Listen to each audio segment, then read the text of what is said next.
I saw a statistic a few years ago that about 65% of people who live in Sydney, we're talking about Sydney, we call them Sydney siders, so Sydney residents, a big survey done. They took a comprehensive sample of the population and they found that 65% of people hated their work. Their work was not aligned with their values. Isn't that shocking? And that's a few years ago. I suspect it hasn't changed.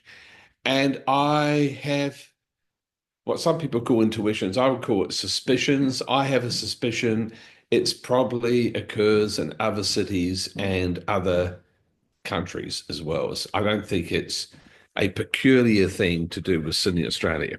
So I suspect it's a common problem. Um, so it's very hard to be motivated if you're trying to motivate yourself to do something that does not fit with your more important or your higher values. So that's one area to check if you're working with somebody who presents with an issue of procrastination, or you find yourself you've got a task to do and you find yourself procrastinating. That it might be an issue for you. So that's one place to explore. We're in the system and we're used to having projects handed to us from on high with hard deadlines. And then, well, what's the motivation? The motivation to get the job done was many motivations, but one pretty important motivation is to stay employed and continue earning getting an income. These are quite good motivators, these values. So just go back to the work one. Just note what were the values in terms of getting stuff done.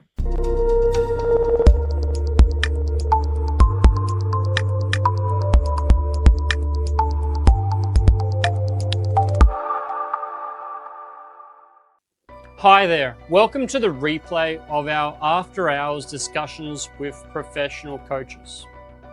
Your exclusive complimentary Sunday session for all of our community around the world, where coaching minds unite with our people to create real world results. I am Adrian Cahill, your host and founder of the Motivate community, and more recently, Monday Morning Motivation.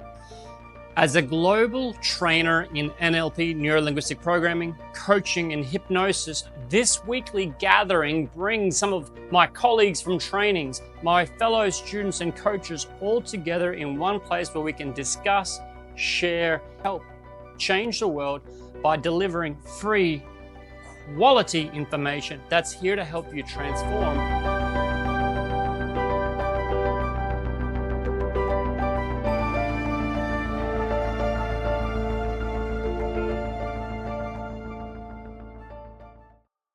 And we are recording in live from Australia, China, Europe, East and West.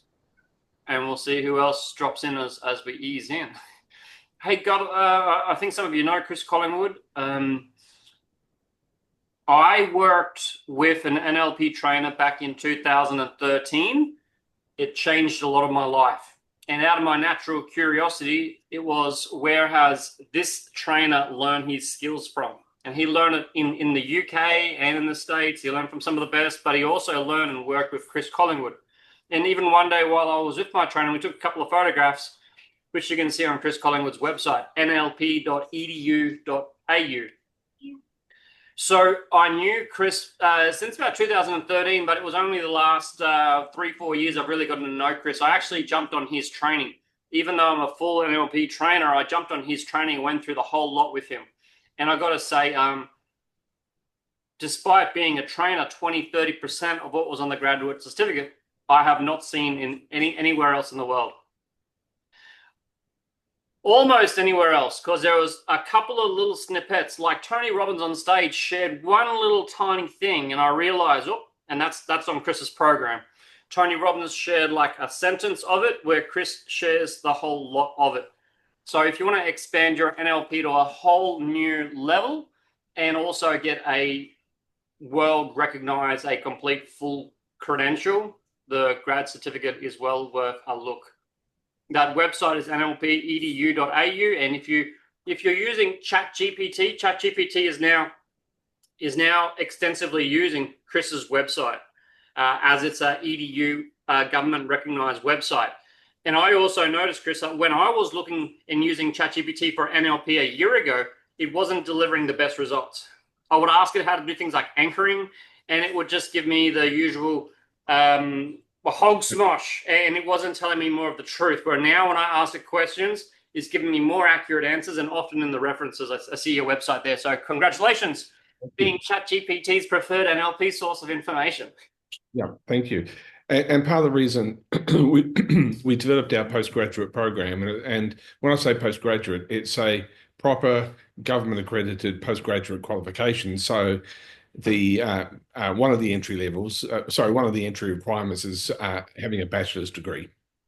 And so what we did, I mean, we used to teach practitioner and master practitioner.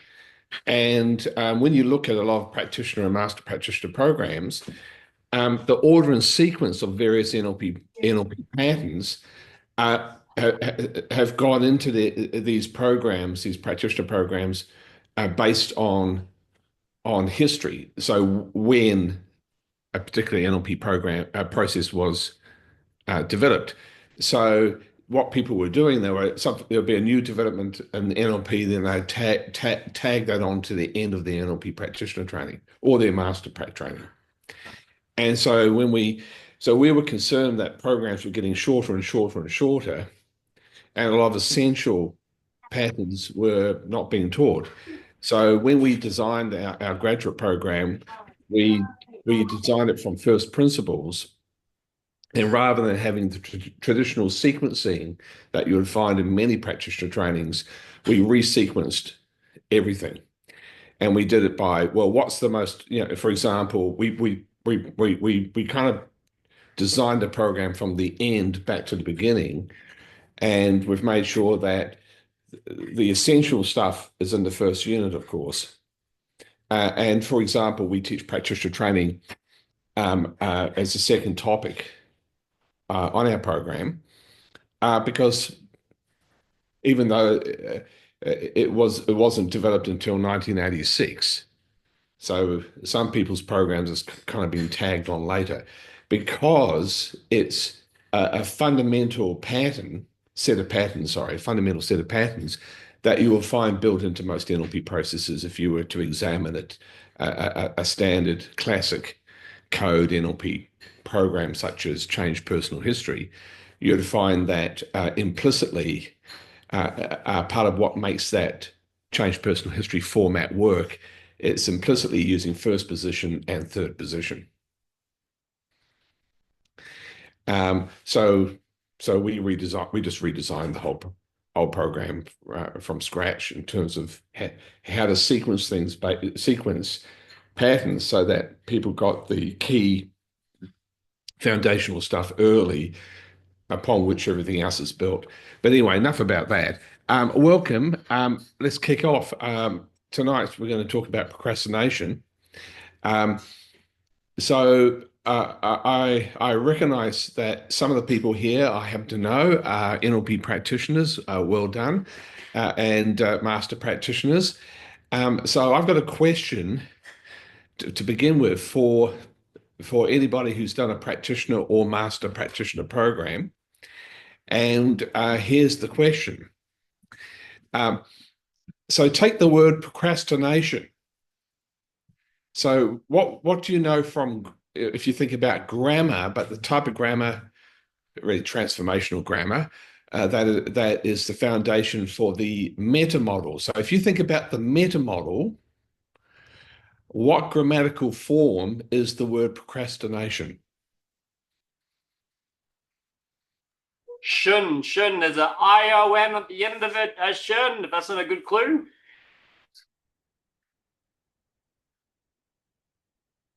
So let me just hint here. Remember, in the meta model, we always challenge distortions first. So we're going to just challenge mind reading, cause effects, okay, and then complex equivalence. Then the second section, major section of the meta model, we're dealing with generalizations. That's limits to the person's model of the world. and we're going to challenge things like universal quantifiers, modal operators, loss performatives. Okay. And then, of course, we've got deletions. We finally challenge deletions, and we have simple deletions. We've got comparative deletions. We have lack of referential index. We have unspecified verbs, and we have not nominalizations. So, the meta model challenge you want to have somebody said, I have a problem with procrastination. I have procrastination. So it's a deletion. Which deletion pattern in the meta model? Let me remind you again of the deletion patterns. Simple deletions, comparative deletions, lack of referential index, unspecified verbs, and nominalization. Somebody, Harry, well done, there's two Harry. in the chat window there. There's two in the chat. It's in the chat. Okay.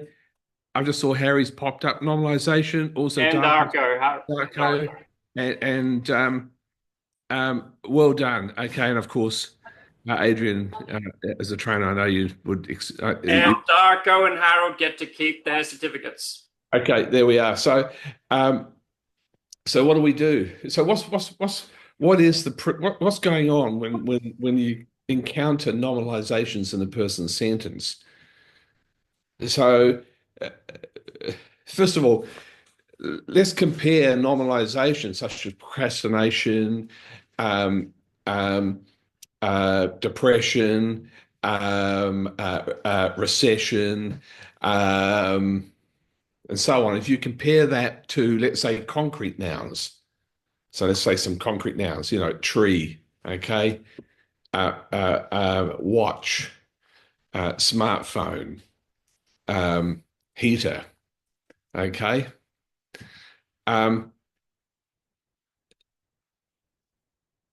Normalizations are not concrete nouns, first of all. That's obvious, isn't it? Okay. So what are we doing? We're taking a process and treating it as if it's a thing. So here's bad grammar from me. I sometimes joke about normalization as a process of thingifying something. We're taking a process and turning it into a thing, treating it as if it's a thing. So procrastination is not a thing. And how do we test a normalization? Just a reminder of the meta model. So a normalization will not fit in a wheelbarrow. Now, I could put a tree in a wheelbarrow. I could put a smartphone in a wheelbarrow. I could put a watch in a wheelbarrow, but I can't put procrastination in a wheelbarrow. I can't put depression in a wheelbarrow. Okay. So normalization will not go in a wheelbarrow. However, it will go in a sentence and ongoing. So you could say an ongoing procrastination, an ongoing depression. But you can't say an ongoing tree. It doesn't really make sense. So, an ongoing watch, an ongoing smartphone. So the tests are: can you put it in a wheelbarrow? Well, you can put so you can't put normalizations in a wheelbarrow. So we know that that's one of the tests. And does it go in a sentence and ongoing? And so an ongoing normalization, yeah, that will fit in the sentence, an ongoing procrastination. So what do we do? What's the challenge when we have a normalization? So somebody gives you a sentence with a normalization. I regret my decision. There we are. There's a sentence which has a normalization. Decision is the normalization.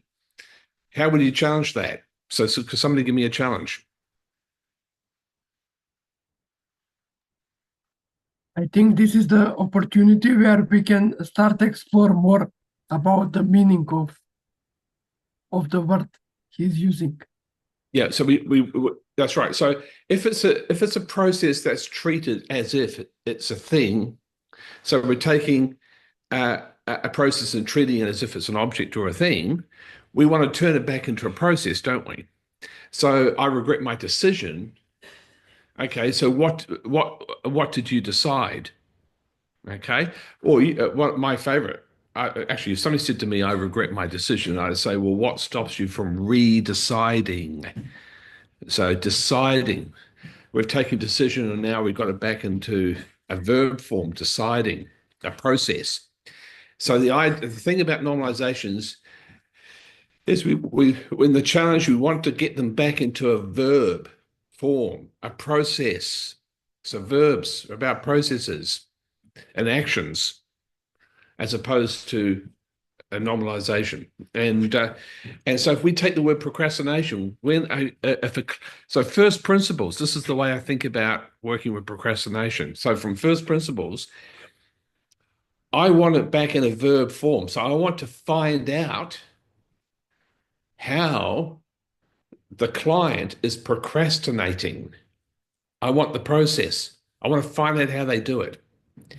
So this principle applies to any named state. So whenever people describe a state using a normalization, I have depression, okay? I suffer from anxiety. You hear that type of stuff from clients. We want to get it back into the verb form and we want to find out how do they do it? How do they do it? That's what I want to find out. And the problem with normalizations, when people frame particular states in the form of normalizations, is somebody says, I have procrastination. Oh, right. So George has procrastination.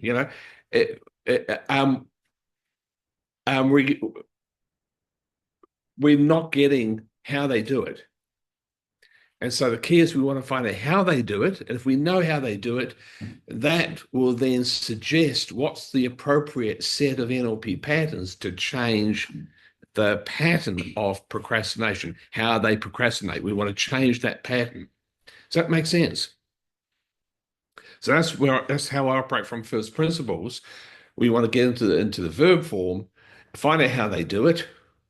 If you know how they do it, then that gives you clues in terms of what might be the most appropriate interventions. So that's the way I tackle it. Now, interestingly, I just happen to have worked with quite a few people who saw me because they had procrastination. They were procrastinating, okay? And I found out how they do it.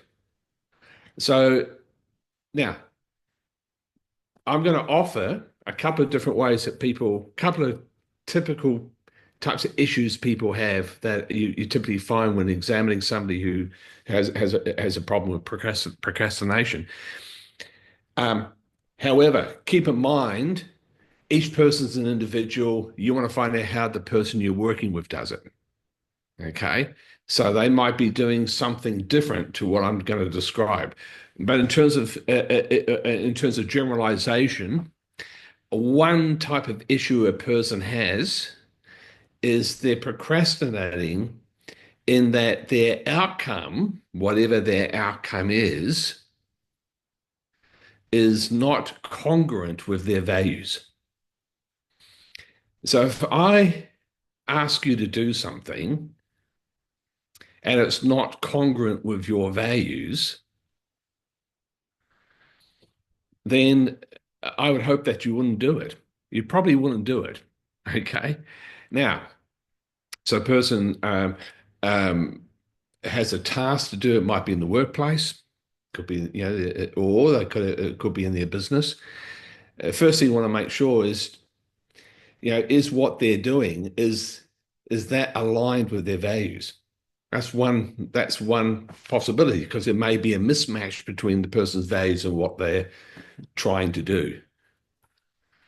And that's one thing I'd want to explore. Well,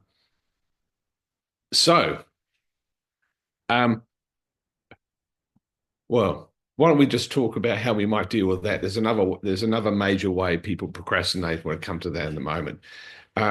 So let's say you suspect, either for yourself, if you happen to be in a situation where you have this problem, or for a client you're working with who has an issue of procrastination and you think it might be to do with values.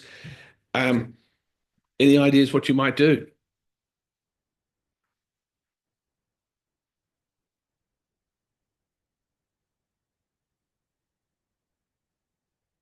how about I just describe what I would do? So, um, Go on. why don't we just, Adrian? Why don't you pretend? Let's say you've got a task to No, do. no, I've got a real thing. I've got a real thing. I've done a yoga course recently, and part two is me doing it. And now I've got to lead my own classes, and I'm struggling with that. Okay. And if you don't mind me asking, you were struggling how specifically? Okay. It's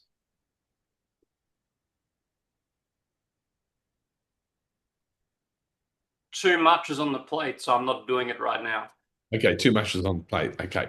So that wouldn't be a value thing. I think that possibly is a chunking issue. However, let's treat it as if we thought it might be a values, there might that the outcome of doing classes, you begin teaching classes. Let's say let's say we treat it as if you're not congruent about doing it. It doesn't fit with your values. This is what I would do. Okay, just imagine. Well, it doesn't fit my values at the moment because I'm looking after two kids full time, and I want to do it. Okay. I want to do it, but my time is full. Okay. So other values are more important. That is being a good dad. Okay, a great dad. Okay. Um, I put words in your mouth. I mind read that you are a great dad, but I'm assuming that you are. I've known you for a while. I think you probably are a great dad. But anyway, what I'd like you to do is imagine the outcome of running successful classes, yoga classes.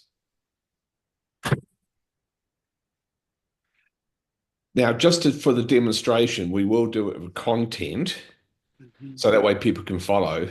Though typically I'll probably work content free with you if you're seeing me one-on-one. Okay, so step into that future where you've achieved it. You're doing it. What are you doing it for? So what is in other words, when you have achieved this outcome, having achieved it, what's important in achieving this? What are you doing this for? Running these classes.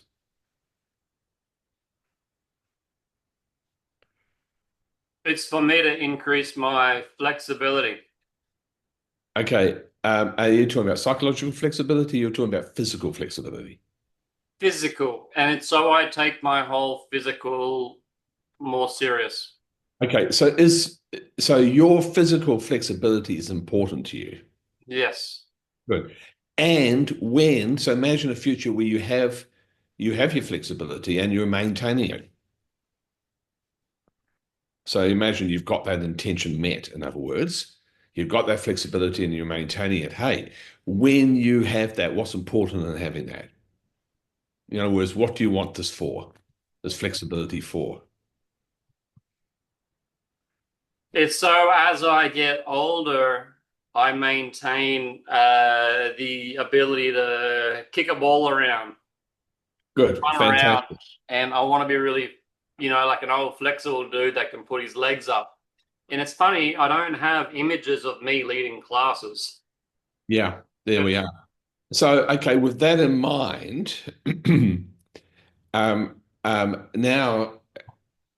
when you think about doing yoga, so in running classes,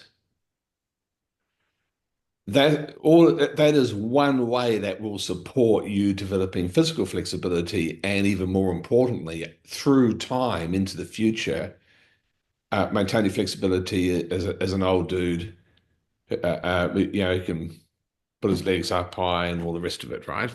So now when you come back to the present state where you've been experiencing procrastination, just check out what that state's like.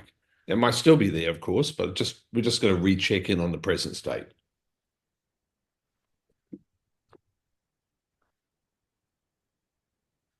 Well, it's more clear that any kind of procrastination I'm doing is around leading a class. It's not around me stretching. That's right. That's right. So if you don't mind, keep in mind, parenting is important to you. That was the objection. Okay. So keeping in mind being a great dad and parenting and so on, Can you be, an excellent parent and be developing your flexibility to support your future self at the same time?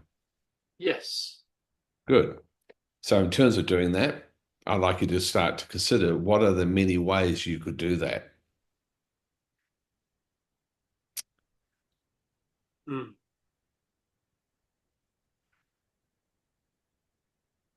Now, note that even though I've got some content suggestions from a clean NLP point of view, it's not appropriate for me to offer content suggestions.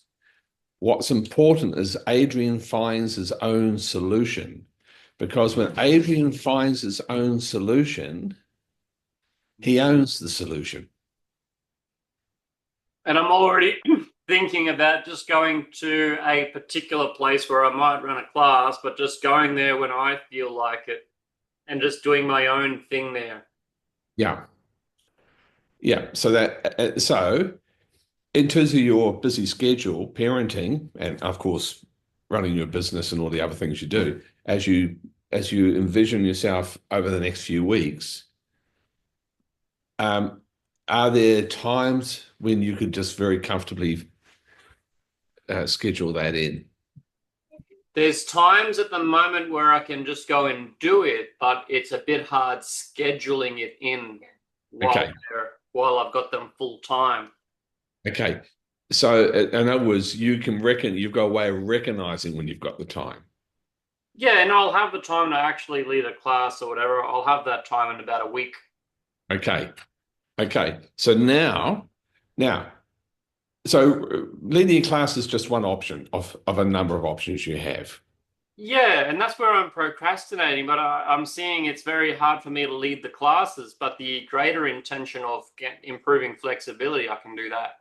There we are. So you may find you might just teach the occasional class, lead the occasional class, and at the same time, you'll have other ways that fit better for you. And in terms of your other commitments, in terms of doing this. So when you think about being flexible as an outcome and maintaining it for the future, in the present state, what's your state like? Yeah, you've got options. Are you motivated to do one or more, ways of maintaining your flexibility? For myself, yep. For yourself, yeah, that's the key thing. So I would treat that as being dealt with. So that's an example from a values point of view. Okay. And I have more clarity that I'm not actually procrastinating towards the yoga. I'm just procrastinating towards one aspect of it, towards doing classes, because at the moment I don't have, but I know that I'm doing it. I'm doing my own. Yeah, that's right. And the great thing about yoga, you can do it just about anywhere if you're doing it for yourself. Yeah. And that's what I will be doing more of. Yeah. Yeah. There we go. So that's one approach so by chunking up, so the strategy here is we take the outcome and chunk the outcome up and then re-examine the present state. And typically a person will find a solution that they're congruent with and will be naturally motivated towards. Now, just talking a little bit more about values, then we're going to discuss another typical way people do procrastination. It's not that trivial. I was going to say piece of trivia. It's not trivial. It's non-trivial. Sorry. I saw a statistic a few years ago that about 65% of people who live in Sydney, we're talking about Sydney, we call them Sydney-siders, so Sydney residents, a big survey done. They took a comprehensive sample of the population, and they found that 65% of people hated their work. Their work was not aligned with their values. Isn't that shocking? And that's a few years ago. I suspect it hasn't changed.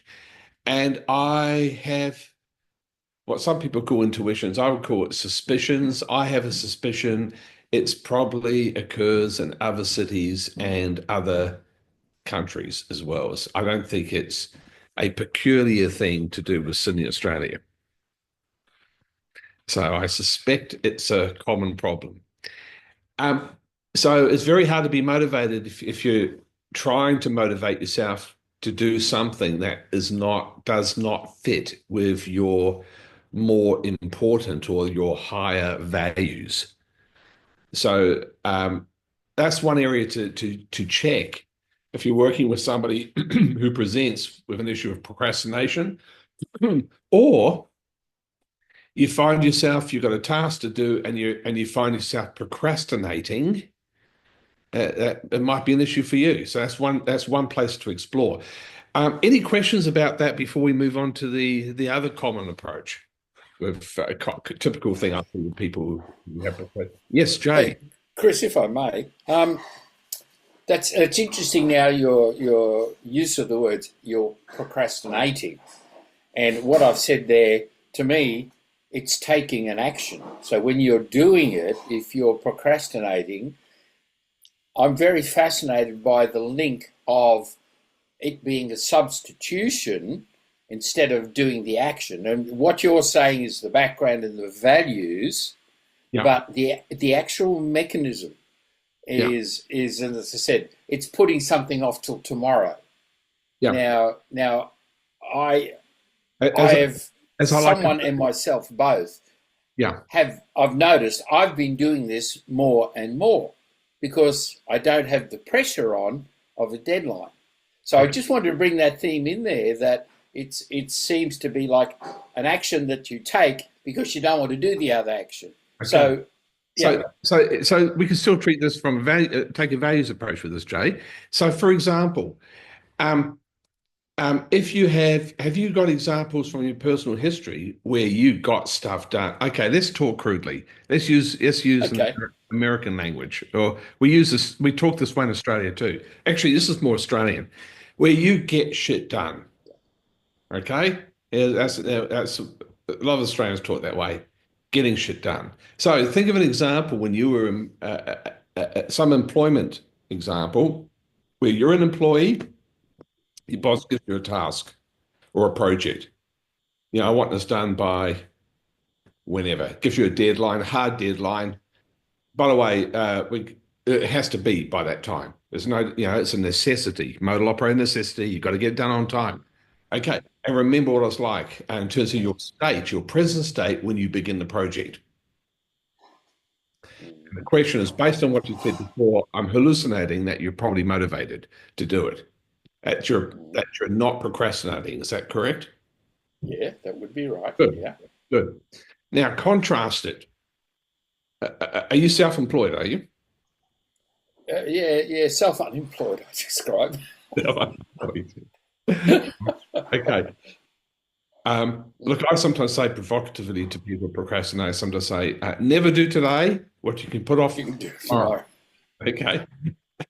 And that often sums up the pattern. So think of an example where, hey, you can always do it tomorrow or the next day. And be aware of the state when you're procrastinating, okay? Okay. Now, have you set a hard deadline? No. Now, see when sometimes if we were employed for a period of time, we're an employee and we're in the system and we're used to having projects handed to us from on high with hard deadlines, and then, well, what's the motivation? The motivation to get the job done was many motivations, but one pretty important motivation is to stay employed and continue earning getting an income. These are quite good motivators, these values. So just go back to the work one. Just note, what were the values in terms of getting stuff done? So I know them quite well. I have a really good example. Yes. Right. So you know what the values are. Now, take the other situation and note, are those values involved, or do you have other values? No, different values. Different Totally. Yeah. Okay. Now, so once again, I work the same way with that I did with Adrian. Go to the outcome. So think of something that you're procrastinating about doing. Put yourself in the future where you've got the outcome. Mm-hmm. So And I have done that. I have been doing that myself the last week. Yes. let's just chunk it up now. So let's chunk it up. So you're in the outcome. When you have this outcome, having this outcome, hey, what's important in having it? In other words, what are you doing it for? What's the outcome for? Yeah, I have that. Intention. Now imagine having the intention. Put yourself in the future where you've already got the intention met. So you've achieved the intention. And then the question is, what do you want that for? In other words, get the intention of the intention. Ooh. That's hitting. Yeah. So that's a more important value, isn't it? It's a wow. It's not a value. It's the intention is to be at a certain status, certain events happened. Good. But then being there is actually creating some anxiety. Well, there we are. Okay. So there we go. So that's the thing. Now, if you were treat the anxiety in that case as let's treat it as a concern or an objection. Okay.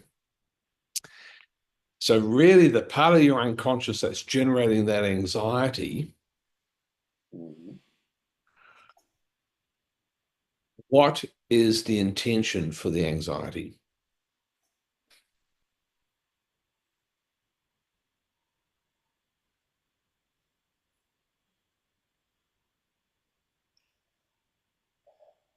To actually set a goal and make a plan. So really the intention is to set a goal. So take your out. So go back to the outcome. Set it as a goal, but I would recommend you make it give it a defined deadline. And then I've done that just yesterday. From that future, plan back to the present. So from the future, be aware of what were the key actions and resources that you applied to achieve this outcome.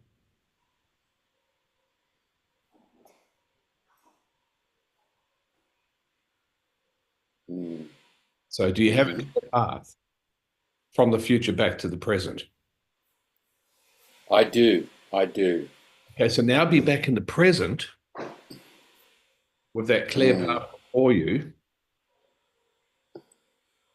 Okay, how's your motivation in terms of kicking that off and getting it done? It's the motivation's there. Yeah. The vagueness is about the assistance and others coming in to ensure that deadline can be met. In other words, having the resources to legitimately meet that deadline. Good. So you want to have resources that are fully within your aegis. And by aegis, we break that down to two qualities. One is agency. So who's running the show? Okay, in other words, are you running the are you operating from the inside out? Are you directing your own experience? Okay, and creating what you want in the world. So there's that agency. I got that word I in there. I do this or I commit to this. Okay.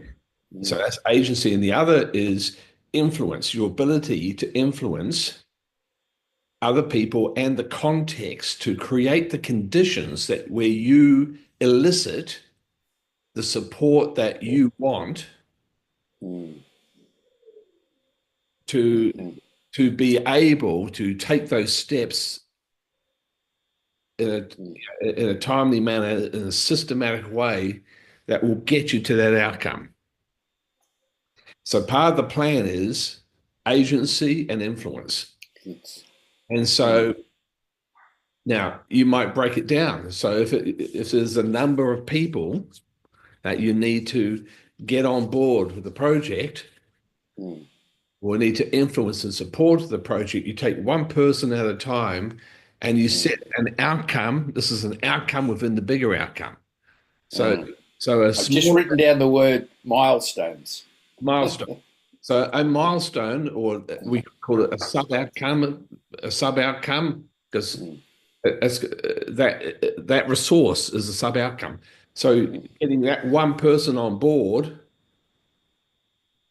then the outcome is, just imagine you've got them on board, and then you consider, how did I go about doing it? How did I frame things with the person? Did I have rapport with the person? Did I use my influence skills? And by the way, did I check to make sure they're congruent about getting on board with the project? Because, you got a couple of choices there when you're working with other people. You give a person a task and you ask, will you do the task?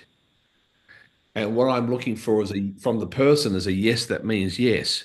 None of this, oh, yeah, okay, yeah, sure, no, yeah, no worries, You don't want that, you want a yes. That means yes. And if a person's incongruent, you either coach them, work with them, or you might go find somebody else. But the bottom line is you've got to have people who are congruent in doing whatever, in terms of their commitments to any tasks that are within your aegis, as agency and influence. So you'll just have sub-outcomes where you make sure for each person that you need on board, or each type of person, probably a better way of thinking about it, because if one person's not suitable, you find somebody else who fits the bill. And you want to make sure that's well formed. Yeah, that's actually quite good now, because that just topped off what I'd worked on last night. There were significant changes. The something came to me which might be relevant. The realization of whereby procrastinating really came to me during that process. The first one, where I had work tasks, which I had a great motivation for, and I was working hard at, and then they kept changing the goalpost. Yeah. So there's an interesting realization there that has become the root of a behavior, which I've sort of carried along. So that's quite good. And the great thing about being self-employed is you're in charge. I don't think it's great. I got no one else to blame. Well, that's the other part of it. Is, unfortunately, we can't have excuses. No, it's good. Right? So we hold ourselves accountable. Yeah. Now, if I can just describe for everybody, so we start off with the values area, but we also went into the second issue, which is making sure that the plan or the pathway from the present state to the desired state is mapped out clearly. So that, and not only that, that those steps are broken down into manageable sized chunks. So one of the issues people have with outcomes, and by the way, Leanne, I see you hand up. I'll take your question in a moment, but I note your hand is up. Thank you. One of the issues is, I have this grand outcome, okay, and I'm in the present, and I've got a representation of that future before me in terms of the outcome I want to achieve. But it seems like a chasm between where I am and where I want to be. So it's like I'm trying to jump across the Grand Canyon. It's this huge chasm between where I am and where I want to be. And one of the standard ways, which is quite common in the business community for dealing with that, is people plan backwards. So you start with the future in mind, is the phrase they use. What do they mean by that? Let's operationalize that. What's that mean? It means you put yourself in your imagined future where you've got the outcome, and it's from that imagined future that you ask yourself, how did I get here? What was the process? What steps did I take? What resources did I apply that got me to this outcome? So you start with the future in mind, and then you plan backwards. You work it out from the future back to the present, which is something I asked Harry to do. And then once you're back in the present, you test it by taking a mental walk in time through that plan to make sure that each step is small enough and manageable enough, and it's within your, what we use the term aegis, that's within your agency and influence to achieve that. And you run it through. And if along the way any step is too big, you treat that step as another outcome, as a sub-outcome. You make that into an outcome. You put yourself in the future where you've got that resource handled and plan that back.